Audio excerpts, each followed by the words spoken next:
So we're in Brooklyn, north of Sydney, on the banks of the Hawkesbury River. We're here because we're looking for a campsite up near Brooklyn Dam where we're going to stay the night. The plan is to get up really early to catch the ferry across the river here to a place called Little Wobby. It's directly across, and then we're going to hike up onto the mountain and along that ridge across a disused fire trail that's supposed to be quite overgrown, so that should be fairly interesting. We're looking for a place called Rocky Ponds where we're going to stay the night. After that, we're going to keep heading north along the Great North Walk, but then circling around to Pindar Cave, where hopefully we'll spend the night inside the cave before heading back down south and then catching the train back to Sydney. We'll be catching the train from Wondabyne Station, which is a bit of an oddity. It's the only train station in Australia that doesn't have road access, so it's pretty much there for bushwalkers only. Hopefully there aren't any problems catching the train back. Right, let's go find that campsite.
a shortcut up to the top of the track.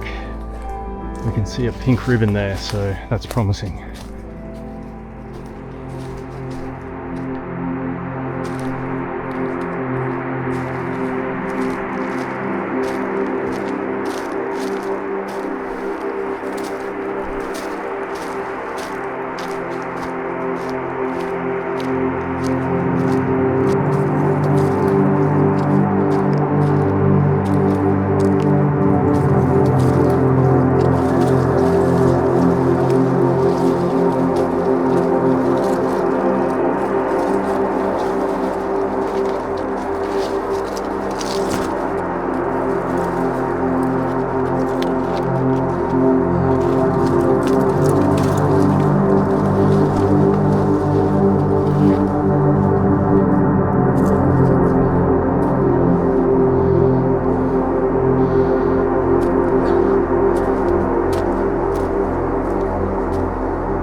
so steep now.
Ridge now. I've got to say the truck's in pretty good condition. I was expecting much worse than this.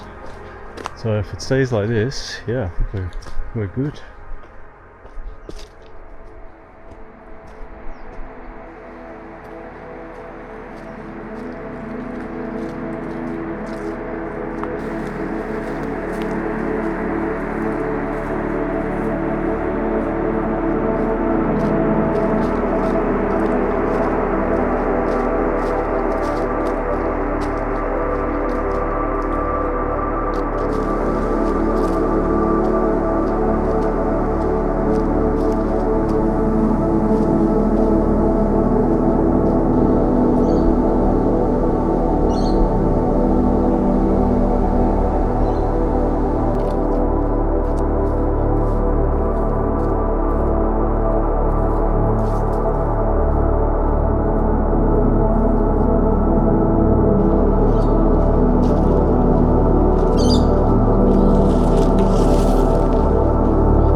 That's a pretty decent view.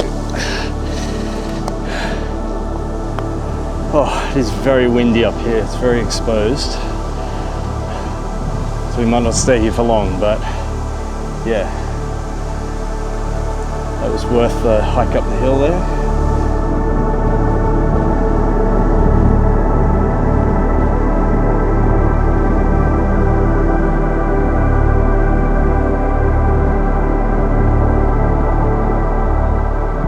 As always, we've got some trail mix.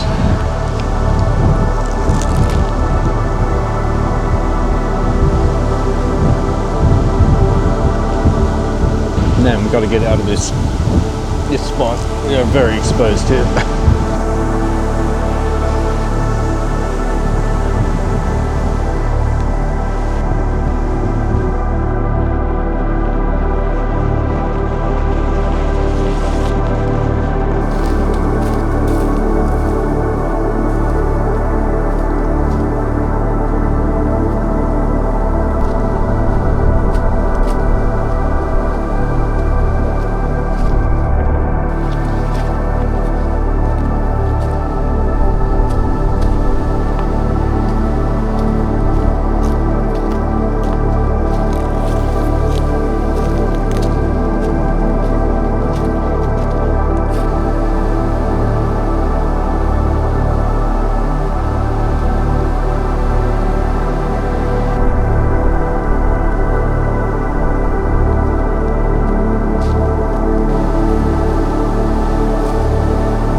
So this section of the track is quite a bit more overgrown.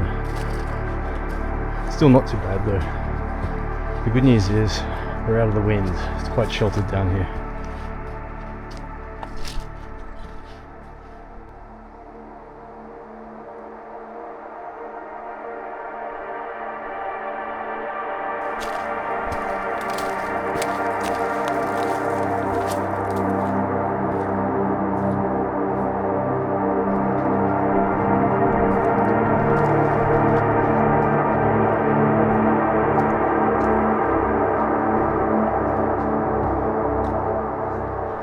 So this section definitely a lot more overgrown than when we were up on the ridge.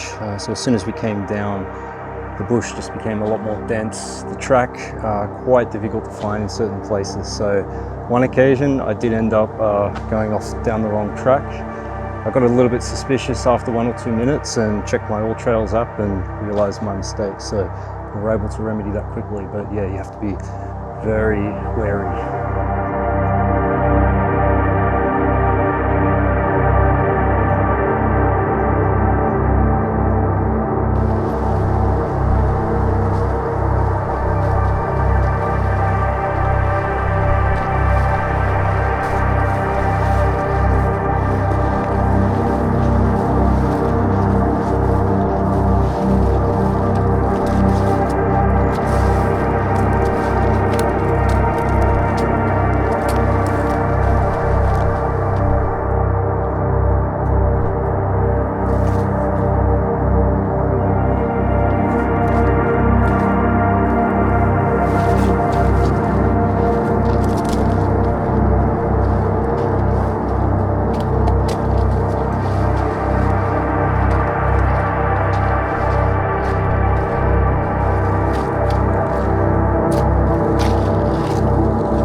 Alright, so here we are at Rocky Streams. The campsite that we were looking to stay at is really just a few hundred meters up the track here.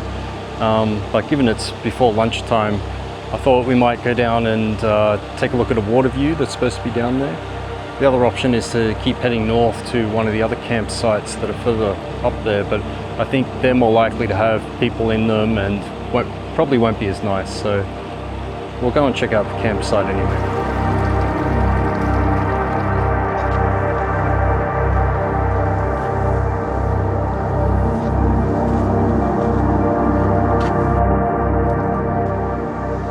This looks to be one potential campsite spot.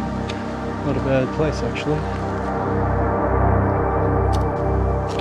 So this looks like the main campsite area here. It's also not too bad. I think I prefer the more quiet spot down by itself.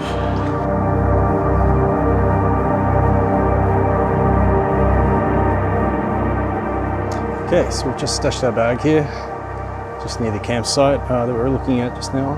We're going to go down, take a look at the water view, and then head back up and just take it easy, probably set up camp then.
The name of this channel suggests a philosophical approach to hiking, and this is something I wanted to start exploring on this trip. You can think of hiking as a liminal phase, passing from the modern world into nature.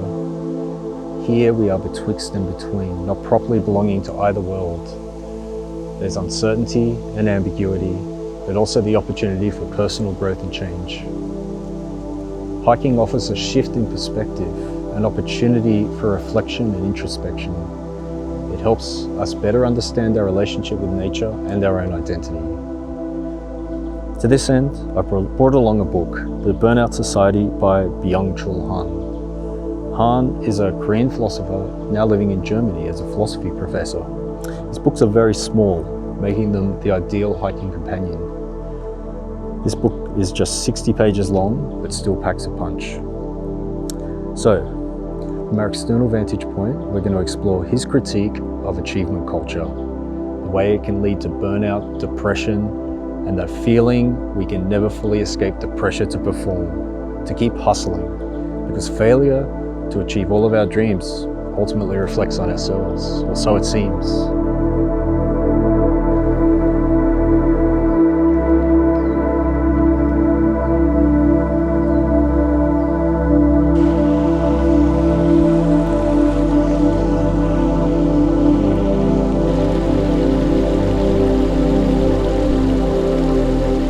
So Han speaks about achievement society in response to Foucault's disciplinary society of the past. He talks about negative power, and the way it controls people through prohibition and limitation. That you can't do that, or you shouldn't do that. This is how people have been controlled throughout most of human history. But Han says the way our modern societies work is through positive power, i.e., you can be whatever you want to be. Nothing is holding you back except yourself. This is all those self-help books and guides that say, set your goals, grind, hustle, and you can succeed. This is the can of positive power. Can is more effective than should at controlling people, at least according to Han. So rather than needing to control people, just let them self-control and auto-exploit themselves. This is what Han says. Disciplinary society is a society of negativity. It is defined by the negativity of prohibition. The negative modal verb that governs it is may not. By the same token, the negativity of compulsion adheres to should. Achievement society, more and more, is in the process of discarding negativity. Increasing deregulation is abolishing it. Unlimited can is the positive modal verb of achievement society. In its plural form, the affirmation, yes we can, epitomizes achievement society's positive orientation. Prohibitions, commandments, and the law are replaced by projects, initiatives, and motivation. Disciplinary society is governed by no. Its negativity produces madmen and criminals. In contrast, achievement society creates depressives and losers. He also says, the achievement subject stands free from any external instance of domination, forcing it to work, much less exploiting it. It is lord and master of itself. However, the disappearance of domination does not entail freedom. Excess work and performance escalate into auto-exploitation. This is more effective or inefficient than allo-exploitation, for the feeling of freedom attends it.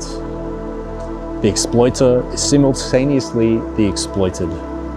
Perpetrator and victim can no longer be distinguished.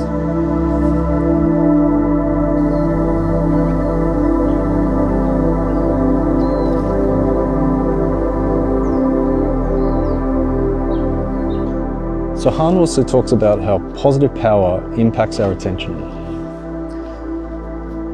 Have you ever noticed how achievement subjects are always doing a million different things at once? They're taking phone calls, they're on social media, messaging people, working on about 5 different projects at once, all at the same time. So Han says this isn't a good thing, and it is the result of achievement society. He writes, excess positivity changes the structure and economy of attention. The attitude towards time and environment, known as multitasking, does not represent civilizational progress. Human beings are not the only ones capable of multitasking. Multitasking is common among wild animals and is indispensable for survival in the wilderness. Han gives the example of how an animal busy with eating must also attend to other tasks such as watching for predators and keeping an eye on its young. This is why animals are incapable of contemplative immersion, because they are constantly processing background events. However, we owe the cultural achievements of humanity to contemplative attention, an awareness where we can step outside of ourselves, so to speak, and immerse ourselves in our surroundings. This is a great characterization of the hiking process.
like we're out on the main fire trail now. So I think we're gonna head down this way to Rocky Ponds, just have a bit of a look. It is a detour, but while we're here, I think it's worth doing.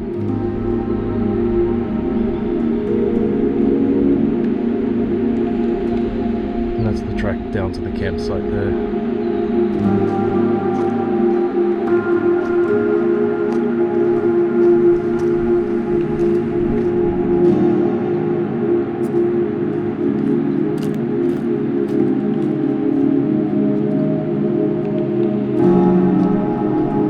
Nice little campsite here, actually.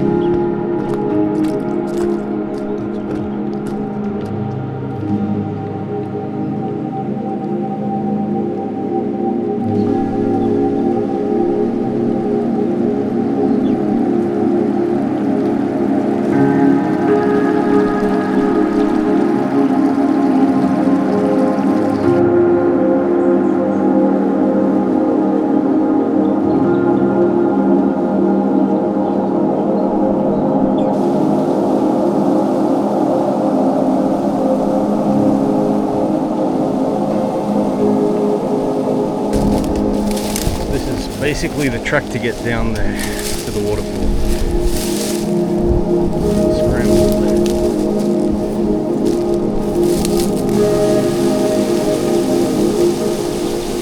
So I think this is the main area in Rocky Ponds. Nice waterfall behind me. Very difficult to get down here, a real scramble and bush bash over some very slippery rocks.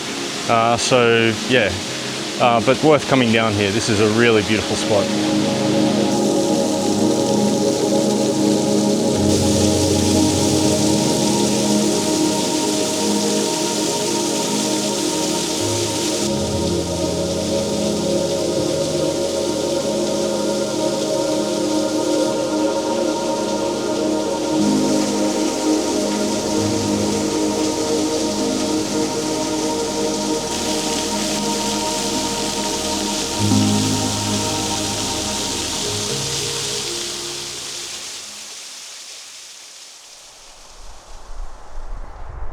Alright, so we've seen one cave today. Let's go find another. Pindar Cave.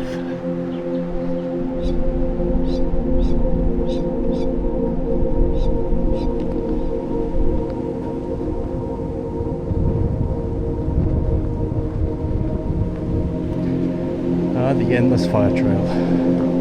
I thought we'd escape the fire trail for most of this walk, but here we are again.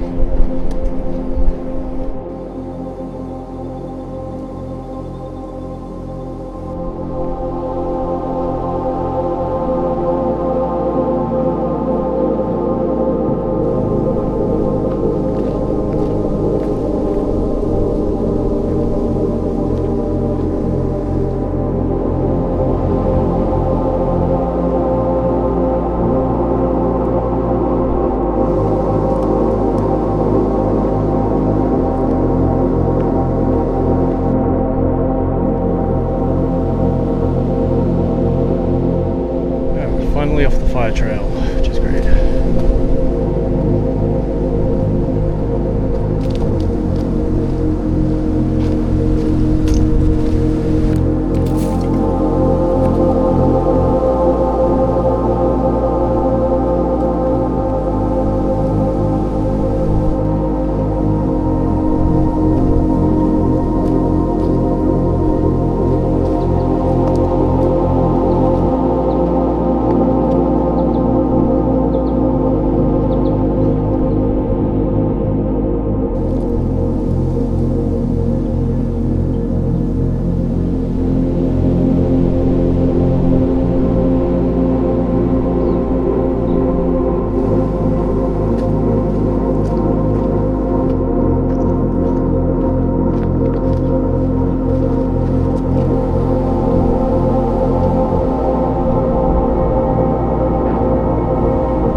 Alright, so here's our second waterfall of the day.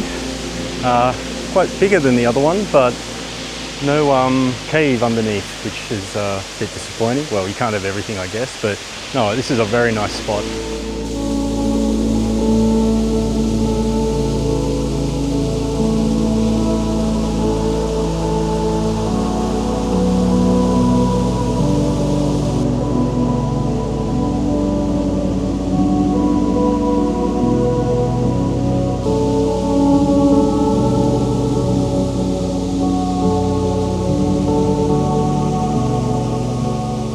Wish I could stay here a bit longer, but it's getting a bit late, so we need to press on to the campsite.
Bit of rain coming down. Hopefully it doesn't get too heavy.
Weather's really shifted.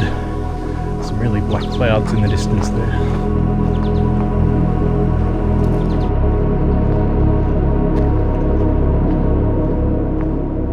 I think this is the turn off to Pindar Cave. It's not really well marked.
poor timekeeping.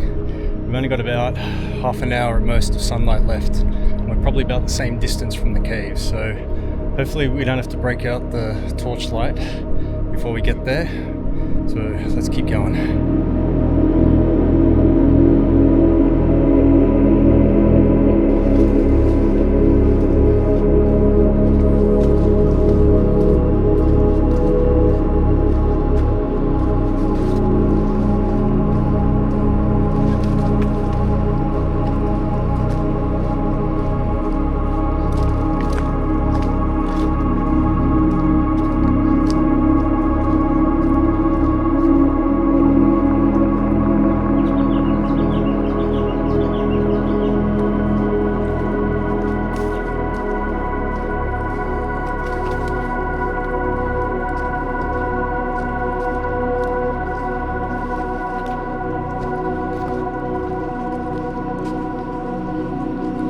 Wow, is that it? I think that's it. That is huge.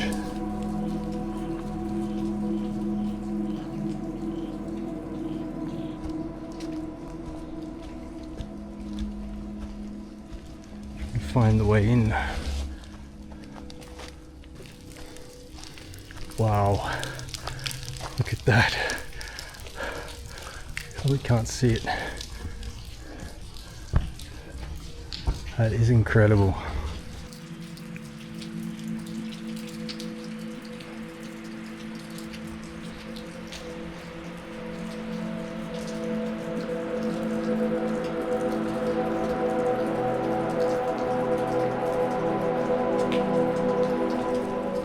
Just gonna look for a good place to set up tents.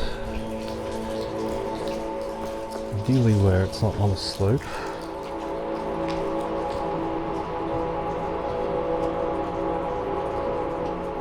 Looks like this is commonplace here because the rocks would be used instead of pegs, which you probably cannot drive in.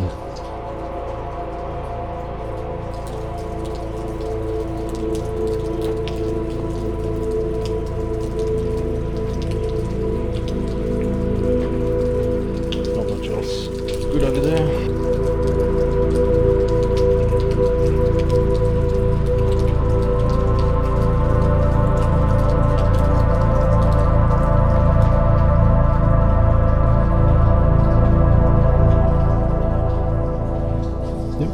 This is it.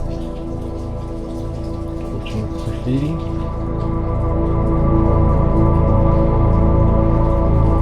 Let's get set up.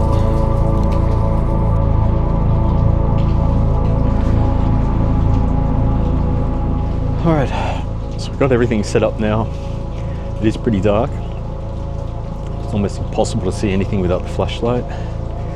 So right now, just made some dinner and then trying to warm up a bit. Starting to get quite cold, so I'm about to put a jumper on, but excuse me. Right now I'm just enjoying some cottage pie.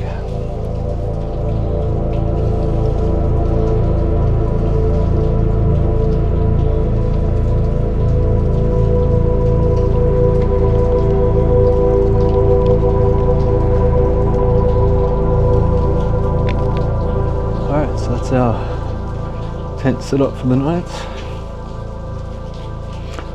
Ended up putting the fly on because it's going to get pretty cold, so it'll help keep the wind out, I hope. Yeah, I think this would be a good place in the summer to just have the fly off and sleep out in the open almost.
Han has another very important concept in this book, which is the other, which I wanted to explore a bit, but with yesterday being so hectic, we didn't really get a chance. The idea of the other is it's our relationship to all the externalities, whether it's other people, other ideas, beliefs. And Han says, in this achievement culture, we're kind of losing our relationship with the other. We're becoming so self-contained and self-withdrawn that this relationship with the other is going missing, and that has some real problems. I'd like to explore this idea maybe in a future video, because it is very important. But just read a few passages around it to give you a taste.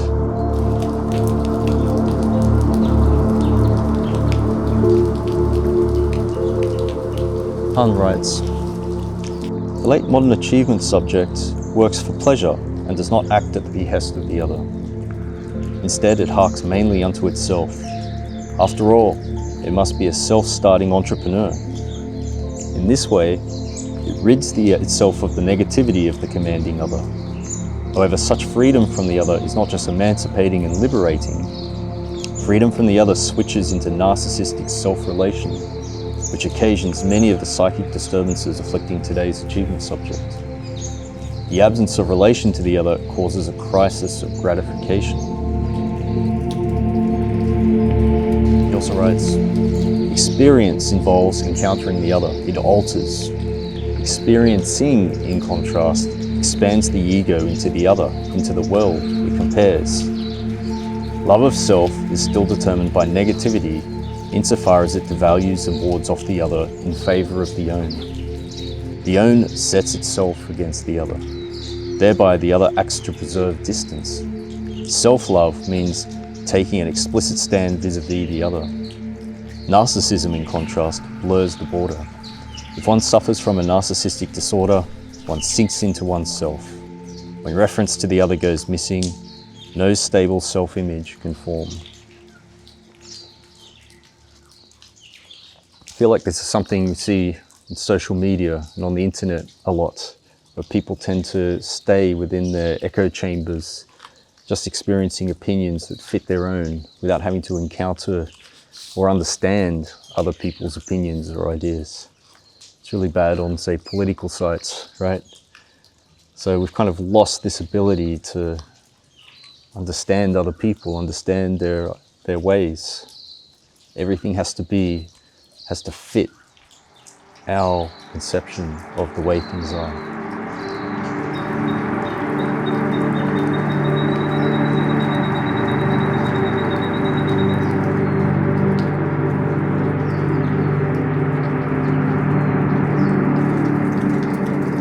Well, it's been a good night in the cave. Quite warm in the end. I was expecting it to be pretty cold, especially the stone floor, but yeah, I think we were sheltered from the wind and had a really good night's sleep. So we're going to wander down. There's apparently some falls nearby. We'll take a look at that and then we'll head back home.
So we're just at the top of Pindar Falls. Some pretty decent falls, quite a long way down, and a pretty sizable pool at the bottom by the look of it.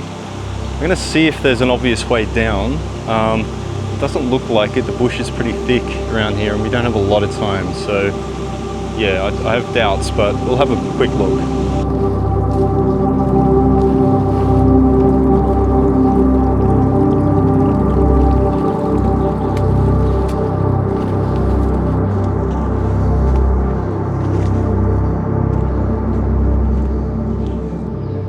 Possibly a track, follow down, but that is way overgrown, so I think we're gonna skip that one today.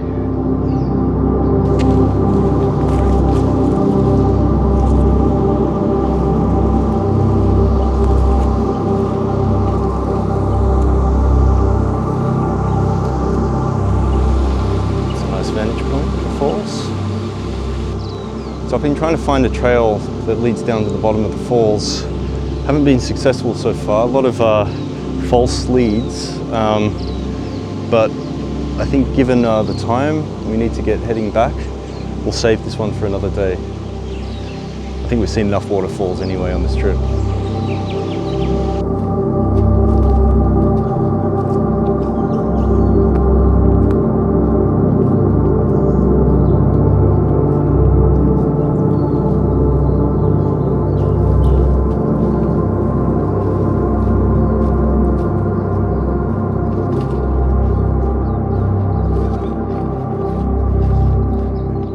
We are at Pindar Pool.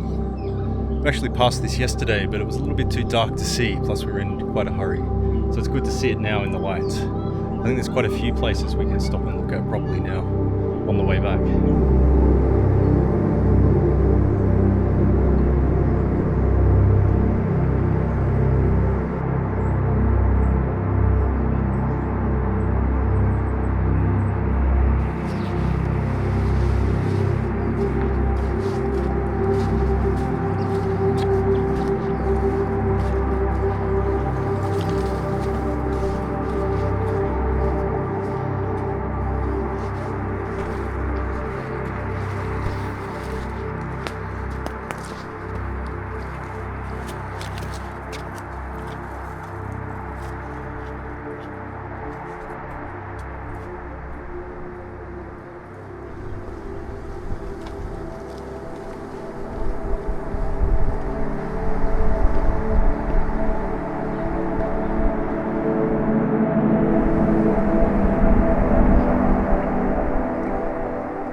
Stopping for a break.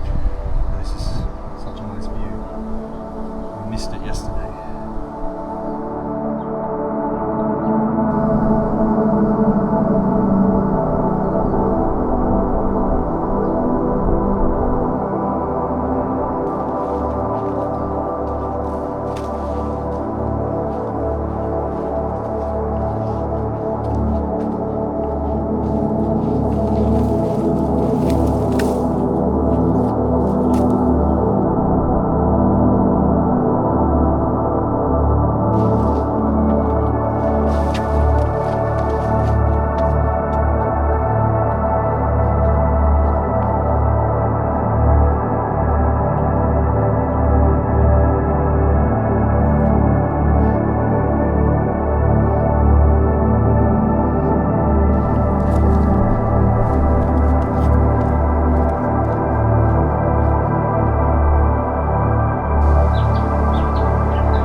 Okay, looks like we're back on the main trail down to Wondabyne Station.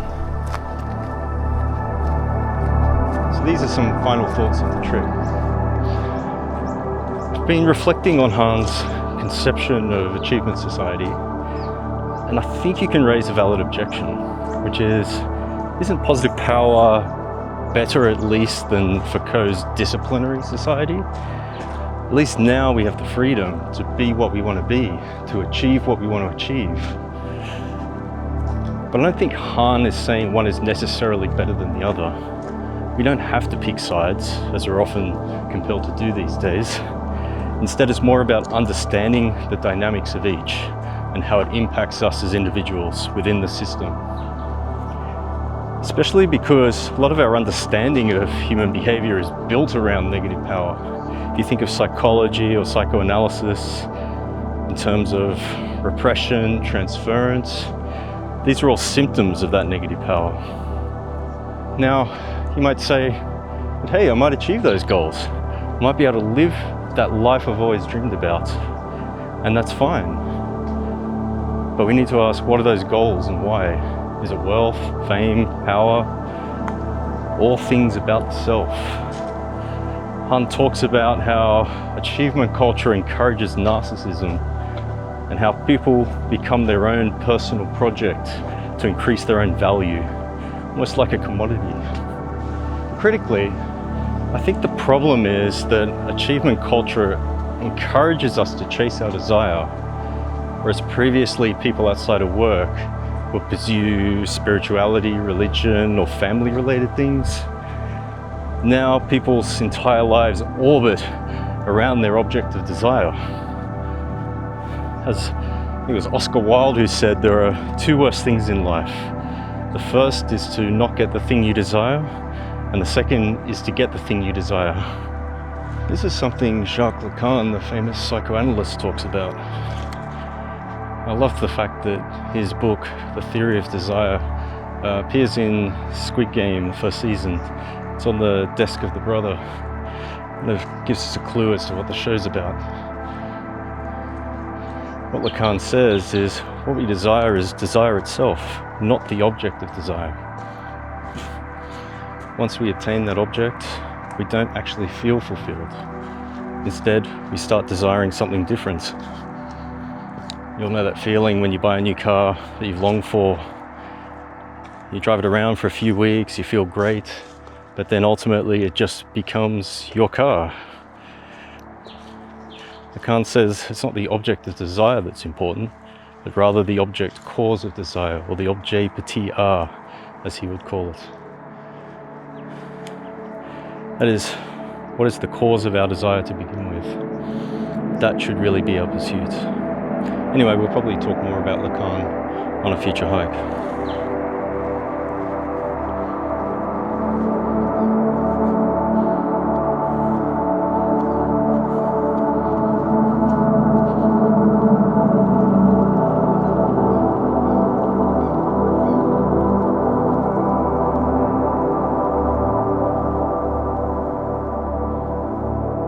I think the takeaway from this is to be aware of the forces that shape us, be they social, cultural, or economic.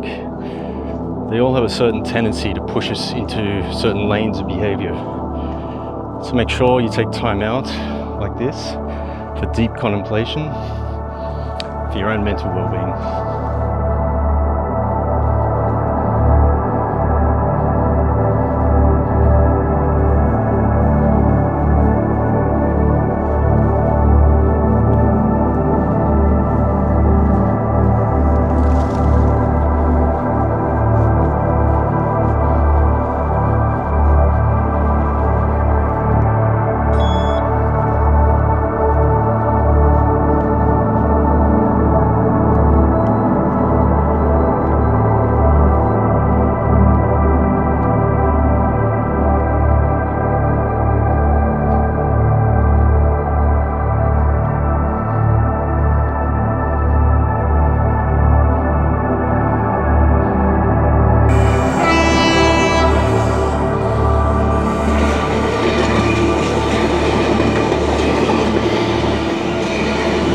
So the train didn't stop for us, which is interesting.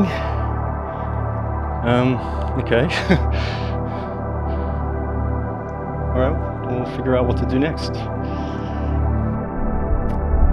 Okay, so I'm just looking at the timetable here. It looks like that train was actually the express train, so it doesn't stop at all stops. So obviously it's not going to stop at Wondabyne. The next one is in about 20 minutes or so not too bad.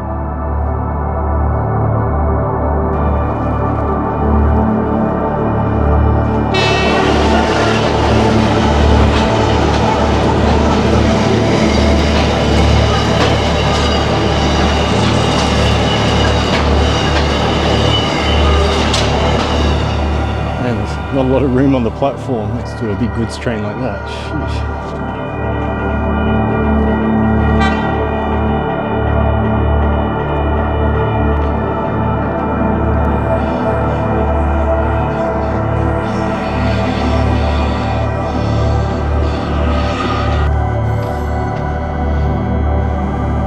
Thank you. Cheers.